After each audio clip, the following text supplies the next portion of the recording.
किसी ने क्या खूब कहा है, या तो हम दिन को चलाएं या फिर दिन हमें चलाए, चाहे हम 15 के हों चाहे हम 90 के हों।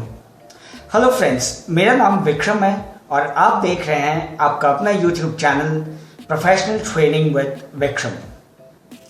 आज मैं आप लोगों को टाइम मैनेजमेंट के 6th और फाइनल स्टेप के बारे में बताऊंगा, जो कि है फ्रॉक्स फ्रॉक्स फ्रॉक्स, अभी है खाना नहीं है टालना। फर्ज करिए कुछ ऐसे हालात पैदा हो जाएं जिसमें हमें एक फ्रॉक को या 2 फ्रॉक को या बहुत सारे फ्रॉक्स को खाना ही पड़े, या तो ऐसे हालात हो जाए कि कोई हमारी गर्दन पे बंदूक तान दे, हमारे सिर पे बंदूक तान दे, या हमारे पास खाने को कुछ हो ही ना। फिर हम क्या करेंगे? तब तो ऐसे हालात में हमें फ्रॉक्स को खाना ही होगा। बहुत सारे लोग ये बोलेंगे कि हम भूखे मरना पसंद करेंगे लेकिन हम फ्रॉक नहीं खाएंगे, और ये एक्चुअली लिटरली हकीकत में हुआ भी है। जब मैंने बहुत से लोगों को, अपने दोस्तों को, रिश्तेदारों को, जान पहचान वालों को पूछा है, यही सवाल मैंने पूछा है कि क्या आप फ्रॉक खाना पसंद करेंगे, तो उन्होंने बोला है कि हम भूखे मरना पसंद करेंगे लेकिन हम फ्रॉक नहीं खाएंगे, चाहे हमें गोली लगे, बम से उड़ा दिया जाए या फिर हम भूखों मरें। मत करिए, हमें फ्रॉक्स को नहीं खाना है। बट अगर ऐसे हालात हो जाए तो हम क्या करेंगे?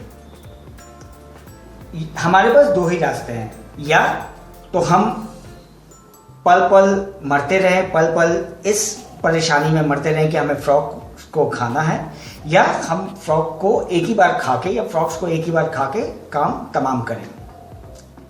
अगर हम नहीं खाते हैं तो हम इस चिंता में घुलते रहेंगे कि हमें खाना है, हमें खाना है, और हमारे ऊपर बेवजह की टेंशन आ जाएगी, बेवजह का प्रेशर आ जाएगा और हमारा पूरा दिन बर्बाद हो जाएगा, क्योंकि हम इसी चिंता में घुलते रहेंगे और दूसरे कामों पर, दूसरी चीज़ों पर ध्यान नहीं दे सकेंगे। सिमिलरली, अगर हमारे पास कोई टफ काम है, वो वैसे काम जो हम पसंद नहीं करते हैं लेकिन हमें वो करना ही है, उस हालात में, उन हालातों में मैं ये कहूँगा कि हमें सबसे पहले उस टफ काम को, उस नापसंद काम को कर लेना चाहिए, जो कि एक फ्रॉग है। अगर हम वो काम टालते रहेंगे, उस काम के बारे में हम महत्व नहीं देंगे, तो क्या होगा कि हमारे बैक ऑफ द माइंड में वो काम घूमता ही रहेगा, वो काम चलता ही रहेगा, जिसका नतीजा ये होगा कि हम दूसरे कामों पर ध्यान नहीं दे सकेंगे, और ना तो हमारा सबसे ज़रूरी काम पूरा होगा और ना तो बाकी के जो हमारे दूसरे काम हैं वो ढंग से पूरे हो सकेंगे, क्योंकि हमारा फोकस ही नहीं रहेगा उन कामों पर। दोस्तों, अब अगर हमारे पास ऐसी सिचुएशन आ जाए जिसमें हमें 2 फ्रॉक्स को खाना पड़े, we can not escape the situation, तो हम क्या करेंगे? यहाँ पर मेरा सुझाव ये है कि हमें सबसे पहले जो सबसे गंदा फ्रॉक है, जो सबसे कठिन काम है, वो कर लेना चाहिए, उस फ्रॉक को खा लेना चाहिए, ताकि हम अपने दूसरे कामों पर आराम से फोकस कर सके, हड़बड़ी ना हो और बाकी का पूरा दिन हमारा हो, जिससे कि हम अपना ध्यान लगाकर दूसरे कामों को पूरा कर सके। तो इसके लिए हमें पहले ये डिसाइड करना है कि सबसे गंदा फ्रॉक, सबसे बदमाश फ्रॉक कौन है और सबसे महत्वपूर्ण काम क्या है। तो वो डिसाइड करके जब हम उसे खा लेंगे, उसे कर लेंगे, तो हम टेंशन फ्री, रिलैक्स्ड हो जाएंगे। मैं आप लोगों को कुछ एग्जाम्पल दूंगा। मान लीजिए, सबसे पहले हम बात करते हैं पर्सनल लाइफ की। तो मान लीजिए कि आपको बिजली का बिल देना है, स्कूल की फीस जमा करवानी है, और आप वो दोनों इम्पॉर्टेंट काम छोड़कर, इम्पॉर्टेंट इसलिए क्योंकि आज लास्ट डेट है, वो दोनों इम्पॉर्टेंट काम छोड़कर आप दूसरे कामों में लगे हुए हैं।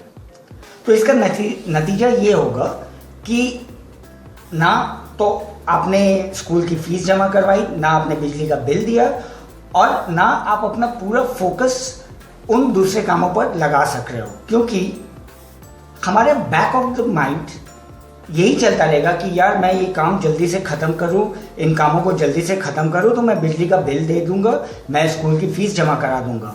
और यही करते करते पूरा दिन निकल जाता है और नतीजा ये होता है कि कभी कभी हम अपनी डेडलाइंस मिस कर देते हैं और कभी कभी हम अपने उन दूसरे कामों पर भी फोकस नहीं कर पाते हैं जो कि हमने हाथ में लिए हुए हैं।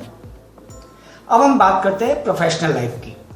मान लीजिए हमें एक रिपोर्ट भेजनी है और हमें एक प्रेजेंटेशन बनाना है, तो अगर हम ये डिसाइड नहीं कर पा रहे हैं कि हमें किस फ्रॉक को पहले खाना है, यानी कि किस काम को पहले करना है, और मान लीजिए आपने प्रेजेंटेशन बनाना पहले शुरू कर दिया और वो लंबा है, तो नतीजा ये होगा कि आपके बैक ऑफ द माइंड में ये चलता रहेगा कि मुझे रिपोर्ट भेजनी है।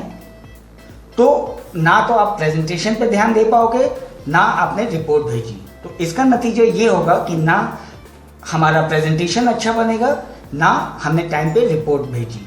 और ऐसा भी हो सकता है कि हम रिपोर्ट भेजना ही भूल जाए इस जद्दोजहद में कि हम क्या करें। तो इसीलिए दोस्तों बहुत ज़रूरी है कि आप डिसाइड करें, हम डिसाइड करें कि हमें कौन सा फ्रॉक खाना है, कौन सा काम पहले करना है। अगर हम शांति से बैठकर सोचें तो ऐसे वाक्य हमें अपनी डेली लाइफ में मिलेंगे, either it's personal life, either it's professional life. तो दोस्तों इसका नतीजा ये होगा, अगर हम ये नहीं डिसाइड कर पाते हैं कि फ्रॉक को हमें खाना ही है, कौन से काम को करना है पहले और बाद में, तो we spend our day in tension, pressure, और शाम को भी, रात को भी, at the end of the day भी ये हमारे ऊपर ही आता है। हम प्रेशर में रहते हैं, टेंशन में रहते हैं, आसपास के लोगों से झगड़ते हैं, उनसे सीधे मुंह बात नहीं करते, और हमसे ज़्यादा खामियाजा हमारे चाहने वालों को भुगतना पड़ता है, क्योंकि हम परेशान रहेंगे तो वो हमें देखकर वो भी परेशान होंगे। तो दोस्तों इससे निजात पाना है तो ईट द फ्रॉक नाउ। अगले वीडियो में मैं फिर हाजिर होऊंगा अपने टाइम मैनेजमेंट के ऊपर एक नया टॉपिक लेकर। और याद रखिएगा दोस्तों, या तो हम दिन को चलाएं या दिन हमें चलाए। अगर आपको मेरा ये वीडियो अच्छा लगा तो please like, share, comment and subscribe. नमस्कार।